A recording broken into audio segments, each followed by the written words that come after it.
ប្រជាសកម្មនៅក្នុងស្រុកអូយ៉ាដាវខេត្តរតនគិរីលោករយចង់ខំបានថ្លែងប្រាប់វិទ្យុបារាំងអន្តរជាតិនៅថ្ងៃអាទិត្យទី24សីហាថាលោកបារម្ភយ៉ាងខ្លាំងពីការលួចចូលកាប់ឈើខុសច្បាប់ពីសំណាក់ជនជាតិវៀតណាមនៅក្នុងសហគមន៍របស់លោកបន្តថាអាជ្ញាធរមិនបានទប់ស្កាត់ជនជាតិវៀតណាមទាំងនោះទេហើយថាបើបែបនេះតទៅទៀតព្រៃឈើនៅក្នុងស្រុកអូយ៉ាដាវនឹងត្រូវហិនហោចជាមិនខានលោកឆៃធីមន្ត្រីសម្របសម្រួលរបស់សមាគមអាត60ប្រចាំនៅខេត្តរតនគិរី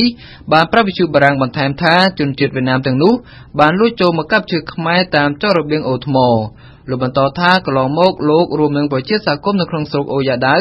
បានតាមដាននិងបានចាប់ជនជាតិវៀតណាមទាំងនោះប្រគល់ឲ្យសមត្ថកិច្ចជាច្រើនលើកមកហើយលោកឆៃធីបានកត់សម្គាល់ថាការលួចចូលកាប់ឈើខុសច្បាប់ពីសំណាក់ជនជាតិវៀតណាមនេះបានកើតឡើងតាំងពីពាក់កណ្ដាលឆ្នាំ2012មកម្លេះហើយមកដល់ពេលនេះសកម្មភាពកាប់ឈើខុសច្បាប់នៅតែកើតឡើងយ៉ាងអនាធិបតេយ្យនៅក្នុងស្រុកអូយ៉ាដាវ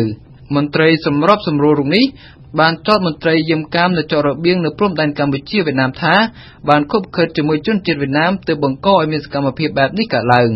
មន្ត្រីយាមកាមនៅច្រកព្រំដែនកម្ពុជាវៀតណាមមិនអាចស្វែងរកការតាក់ទងសុំការអធិប្បាយបាននៅឡើយទេនៅថ្ងៃអាទិត្យទី24សីហាចំណែកលោកថងសាវុនអភិបាលខេត្តរតនគិរីក៏មិនបានអធិប្បាយអ្វីដែរដោយលោកអះអាងថាកំពុងបើកបរក៏ប៉ុន្តែលោកសុកមីនមេបញ្ជាការកងរាជអាវុធហត្ថស្រុកអូយ៉ាដាវបានបញ្ជាក់ប្រាប់វិទ្យុបារាំងអន្តរជាតិថាសមត្ថកិច្ចរបស់លោកធ្លាប់បានសហការជាមួយប្រជាពលរដ្ឋក្នុងការបង្ក្រាបករណីជនជាតិវៀតណាមលួចចូលកាប់ឈើខុសច្បាប់បានមួយចំនួនហើយកាលពីពេលកន្លងមកលោកបន្ថែមថានៅពេលនេះសមត្ថកិច្ចមិនទាន់មានវិធានការជាក់លាក់ណាមួយ